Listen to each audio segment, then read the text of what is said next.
Oh, this is going to be extremely special. What we have here is the Justice Mobile from Jazz Inc. We're going to be taking a look at.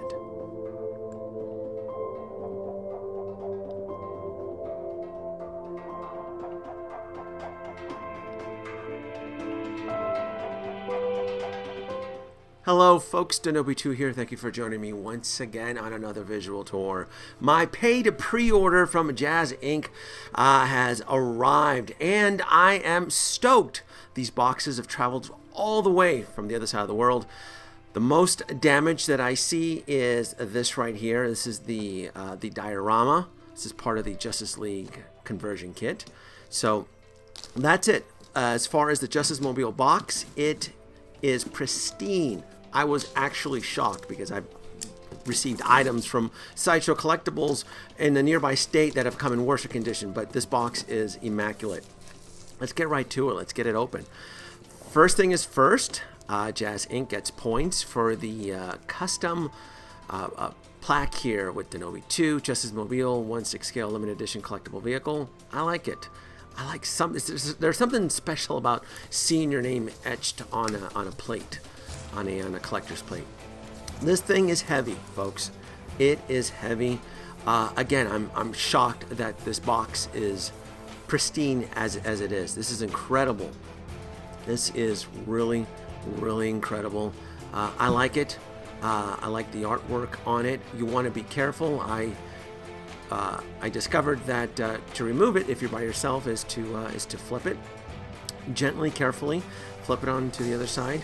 For those of you who are not aware, JazzInc Dioramas is a small company that's based out of the Netherlands. That I've gotten the fans together to crowdfund this 1/6 scale Justice Mobile, and you can see as I'm going to flip it on over to the other side, the individuals who were part of this creation. I jumped in the very end. I was intrigued. I saw the video and I'm like, okay, this is interesting. I'll give it a go. I've known of JazzInc Dioramas for quite a while. I've known them because they're known for their custom dioramas based out of the Star Wars universe. So I've never had any interest in Star Wars dioramas, but the fact that they launched this special kind of Kickstarter back in for the Justice Mobile, I was game. I was really game. So far, so good. Everything looks impressive. Again, for a small company that's not licensed, I'm like, oh, this is neat. I'm stoked. I really, really am stoked. Being very careful, being very gentle. Again, I pause here for a second because I'm not exactly sure how to unravel. That right there is exactly what you see. That I'm inspecting it. I'm actually really shocked that this front fender, which I'll kind of point out, arrived dislocated. So I'm being very careful here. I'm kind of lifting it out of the styrofoam.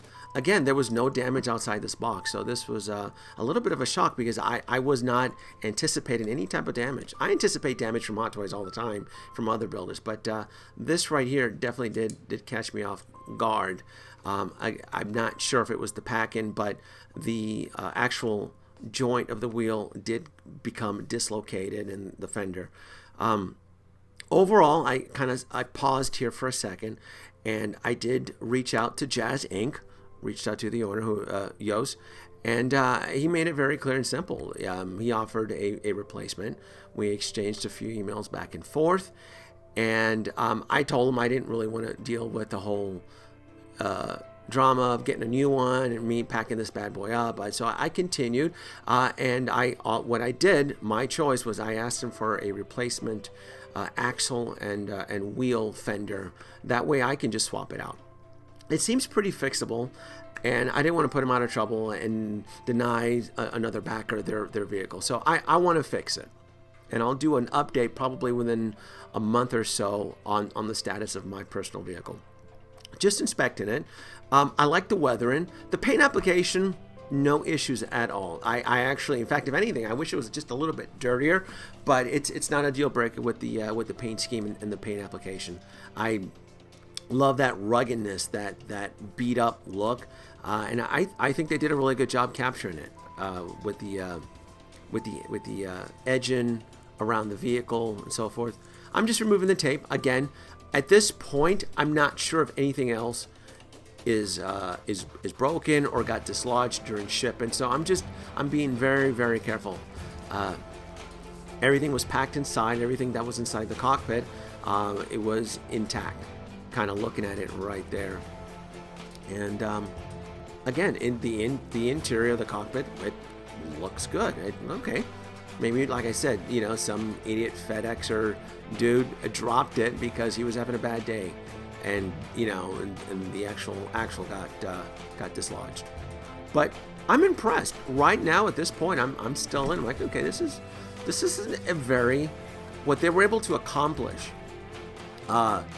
is still very impressive.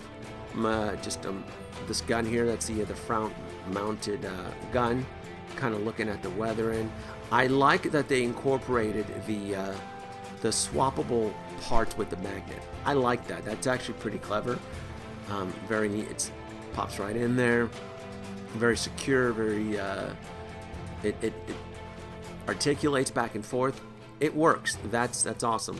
We have the looks like the ore bar in case the vehicle rolls over. Now this part right here, I didn't notice it as I showed you earlier, but this right here belongs right there. I didn't know, so that shifted during transportation too. That was an easy fix. Pops right in. I added a little bit of glue and pops. There you go. I'm guessing that's the fire extinguisher. All right, let's get back. The ore bar goes right in, right there, pops in, and then I'm being extra careful. Again, I'm not, this traveled from the other side of the world. I'm like, now I'm paranoid. This right here, this is the airfoils, the rear airfoils. I like the weathering on it. I probably would have wanted a little bit more detail on the chrome bars right there on the pistons on there. Kind of focused a little bit more on the paint. I'm not sure if they meant to have that look or not. It looks like it was missing some paint. Maybe a little bit more love on that. Right here, I noticed, and again, I'm not sure if it's the actual joint, but my impression right here is that the foils don't seem balanced. They don't seem aligned, and you can kind of look at it there, so forth. So maybe that's just a little bit of a quality control issue there. It could be fixed by adding some putty or maybe a little bit of paper to kind of wedge it in to get that look. But again, it's that's not the end of the world there. This right here is probably the biggest challenge, is the battery compartment on the vehicle. Holy smack. I paused about 20 minutes. I found 2 coffee cans downstairs, and I'm just standing there. I'm like, okay, how do I lift this? I want to be careful. I don't want to email back to Yo's that I broke something or I did something, but right there, it's being very careful. I'm lifting it right there. If I had a hydraulic lift for a vehicle, I would definitely use it. So this was my solution to add the battery, because I want to see the electronics. I want to see what the headlights look like. I want to see what the cockpit looks like, and I'm working underneath the the JazzInc. This was kind of cool. It's not convenient to swap out the batteries. That was a pain in the butt, but something about working underneath the vehicle, I didn't mind. Lights work. I turned off the lights. The cockpit is illuminated okay. I wish it could have been tweaked a little bit better. It's not perfect, but it's not bad. A little love could have been used on that cockpit. All right, let's continue. Let's pop this right here. Let's add the cockpit doors and get that flushed in right there, and that works. That works. The seam in the center, no issues at all. It works great. So this is the final look of the Batman v Superman version without the Justice League. And at this point, I encountered a few bumps in the road.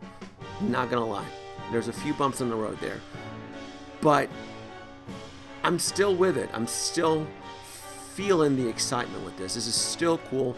There's still a lot of potential on here, and I can see that JazzInc Dioramas, they mean well. There's a lot of love, a lot of creativity went into putting this, taking into account the few bumps I've encountered so far with the vehicle so far. But I don't know, I still find it attractive. I really do. This is an attractive a piece that they were able to pull off, assuming that they didn't have access to production materials, to the actual blueprints of the actual vehicle. But I mean, it's hot. It's a hot vehicle. It really is. Few bumps, but I'm still digging it. I'm still digging it. All right. This is where Jazz Diorama will earn some extra points for me. There was I had to subtract some few points first part of the video, but right here, the conversion is where I start to feel it, where I start to feel the actual connection. I love these weapons. I love these guns. That military, like I'm ready to blow something up type look, really transforms the vehicle from day and night. I also like the extra effort that they put in the swappability of these parts. It really is easy. It really is easy. I like it. The wording on it, the weathering on it, it's working. The front-loaded rocket missiles on there, no qualms at all. I really do love it. Like, this is neat. This is really, really cool. The rear rockets, the embedded magnets that are hidden within, it's clever. So it's very, very clever on that part. The chain gun mount that pops right on, and then you do have to do a little bit of swappability. You have to swap out the canopy to the Justice League, because it is a different canopy. So let's go ahead and remove this one right here and pull out my electric screwdriver and start unscrewing. I'm going to tell you something right here. I'm going to make a big confession. You have to unscrew both canopies. I lost 3 of the screws. As I'm screwing the Justice League canopy, I'm not friggin' kidding. I'm not kidding. I don't know if I threw it away. I tore my studio look and I lost 3 screws. Don't do what Danoby does and secure the screws. I don't know what happened.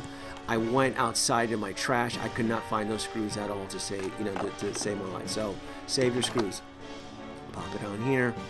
Now I'm gonna I'll need to go back to the actual vehicle and take a look on the Justice League canopy, because I feel like I may need to tighten those screws a little bit more. The cannon sits in right there. Now it looks loose, and that's my fault. I'm like, okay, why is this cannon loose? And it's because you have to apply pressure to it. There's actual a joint, and once you apply pressure to it, it's pretty secure. Because at first I thought, well, that magnet's not keeping it, but now it is. Now it's looking really, really good. Like the armored window on there, looks really, really cool. Like that. I like the paint application. Swapping out the parts is probably the best part about this. It's something about making a vehicle more beefier, more aggressive. This part I did enjoy. This was fun. This was really, really fun. I'm like, this is neat. Popping it out, adding, the cannons and the guns. I really did.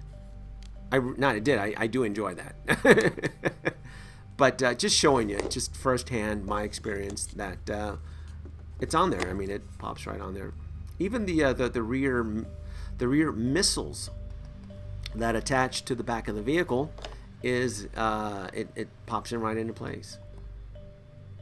Very nice, very nice. And it just, something about it just makes it look so much more aggressive. Again, you see where you can see where the canopy is not flushed. I need to go back because I didn't apply enough pressure to it. It's still, part of it is still protruding. So I'll have to go back and re-examine the screws. Maybe I didn't tighten it. I can't say if it's a defect or if it's me. So, and I only noticed it at the video when I zoomed in on it. I didn't notice it when I was attaching it. So I will have to go back and reevaluate that canopy as to why it is not flushed to the vehicle, if it is a design or if it's me. I will probably cover it on a part 2 revisit on this. after I swap out the vehicle, the wheel, after I fix it, or after I fix the wheel, I'll do an update on it to kind of keep you guys posted on what the status is on my vehicle. But I'm still feeling it. Like I said, I'm experiencing a few hiccups with this thing, but I'm still digging it. And something about putting a tech suit Batman on here looks badass. Oh, follow my tip. Do not cram this version into the Batmobile. There's just too much junk in the trunk, and you will damage or break something in this vehicle. No on this one. But the regular Batman does look badass. I like this shot. I'm like, oh, this is cool. This is really, really cool. I like this. I feel like a kid again. Something about putting a action figure in a vehicle just brings the kid out at me. It really, really does. It's just something.